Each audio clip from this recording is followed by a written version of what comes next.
So how do you get no lender's mortgage insurance and a 90% loan to value ratio? That's what we're going to look at today. We're going to look at how you can basically borrow with only a 10% deposit, whether you're buying a new property or potentially refinancing, and not pay lender's mortgage insurance, which can add up to thousands of dollars. There's a couple of criteria which we're going to go through. We're going to talk about how much you're going to save, the steps in doing it, and how you can achieve it today. But I guess starting off, this isn't a beginner's video. So if you don't know what lender's mortgage insurance is, check out our other videos where we describe that cost and what it means to you if you're a first home buyer. This is more of an advanced video. So let's dive straight in. So first off, a question that we get all the time is it possible to borrow 100% with no lender's mortgage insurance? So if you're borrowing 100%, that means you're putting no deposit down. And the answer to that is yes, you can. But there's some conditions. So the lending criteria has changed a lot over the last few years, and where you used to be able to borrow 100% on a standalone property that you're purchasing, these days the only way you can do it is using a guarantor loan. A guarantor loan involves you using someone else's property, usually your parents, that you borrow basically the deposit against, and you borrow the rest against the property you're purchasing. In effect, you're borrowing 100% of the purchase price. Now there's some criteria and different terms and conditions with that. It's not super straightforward because obviously you need a parent or a direct relative that has a property that's unencumbered, but it's super possible. Hit us up and we can look into that. But I guess back to it, what is 90% loan to value ratio and no lender's mortgage insurance? So, touching on lender's mortgage insurance, you pay that if you have less than a 20% deposit. And it can be a fee that ranges into the thousands, which we'll talk about in a second, how much that can be.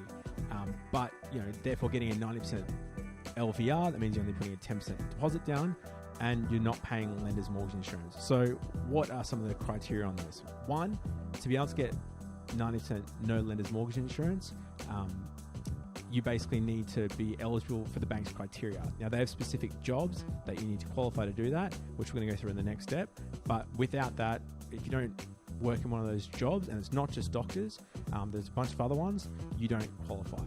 The second criteria is there's actually a maximum loan amount for the 90% no LMI loans. So it depends on the bank. These can be up to $1 million. These can be slightly below. Depends on the bank. So chat to our team. If you're looking at that scenario, we can look at your particular situation and see if you qualify.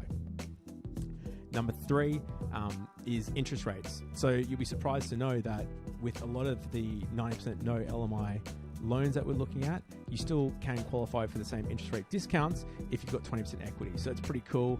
But again, it's case by case and bank by bank. So if you're in that boat, hit us up and we can make sure that you qualify, just so you're not getting your hopes up. Because really at the end of the day, it potentially is more risk to the bank because you're putting in less deposit and they might price accordingly. So I guess the big question you've got is, how do you get no LMI and a 90% loan to value ratio, or effectively putting down 10% deposit? And really the major criteria for this is the job that you work in. So on the screen now, we'll flash up a couple of the different jobs that you have to work in. The main one, which most people would be aware of, or you might be aware of, is doctors. So medical doctors generally qualify for a 90% no LMI loan, but there's a few other jobs like accountants, if you're a CPA or a CFA, chiropractors, if you're a vet, if you're a pharmacist, if you're an optometrist, if you're an entertainer.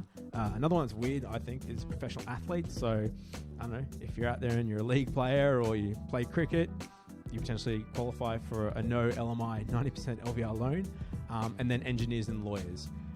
So those lists are always changing at the moment, but that's a general, if you are in one of those jobs, definitely hit us up because you might be able to qualify for this 90% no LMI loan. Effectively, the next point is, why do the banks choose only certain professions? So the banks and lenders effectively maintain a list of accepted professions who obtain this waiver towards lenders' mortgage insurance, potentially give them, sharper interest rates and higher loan limits. And that's for three main reasons. The first reason is that they've got history of people in these jobs, and they've actually found that they've been able to maintain their repayments potentially better than normal people like me and you out there. The second reason why these people qualify for 90% no LMI loans is that potentially they involve higher loan values compared to other borrowers. So making squillions, you might, or even a sports professional like Bernard Tomic driving around your M3, you might be able to afford quite a bigger loan than just normal people like that are out there on the street, you know. And the third one is based on the bank's data, they've found that people in these job categories, surprisingly, on some, almost never default in their loan. So I think that would make sense with doctors and specialists, sports stars. That's kind of interesting. But anyway, that's the bank's criteria. And that's all, you know, all this stuff is obviously general advice. It's all subject to credit approval, but it's all there. So, you know, getting how much you actually save by not paying lender's mortgage insurance. So with lender's mortgage insurance, which we've covered on a previous video on cost, it's a sliding scale. So the higher the deposit amount that you put into the property, the lower the rate of lender's mortgage insurance. So for example, if you're putting in a 15% deposit, the lender's mortgage insurance is going to be much lower compared to if you're putting in a 5% deposit, because then it's a higher risk to the bank. There's a couple of examples here of the deposit and the lender's mortgage insurance. So like you can see, if you're buying a $750,000 property with a 5% deposit, you're almost paying 5% of the purchase price, $34,000 in lender's mortgage insurance, to be able to get that loan. But you know, the flip side is you're buying that property with only a 5% deposit and you're getting into the market. So I guess that's where a 90% no lender's mortgage insurance loan is really quite significant. So what are some of the steps to apply for a 90% no lender's mortgage insurance loan? So basically you need to work in one of those jobs that I listed before. We'll put the list up on the screen again in a sec. If you do qualify, you potentially can look at buying a new purchase. You can look at refinancing. In some cases, you can actually look at buying an investment property. So again, it's case by case. There are a couple of lenders that do provide flexibility on this. So if you do need help, hit us up and we can see if you qualify. So yeah, which job profession do you work in, or what would you like to work in to get a 90% no LMI loan? Leave a comment below. And if you like the video, please subscribe. Until next time, guys, see ya.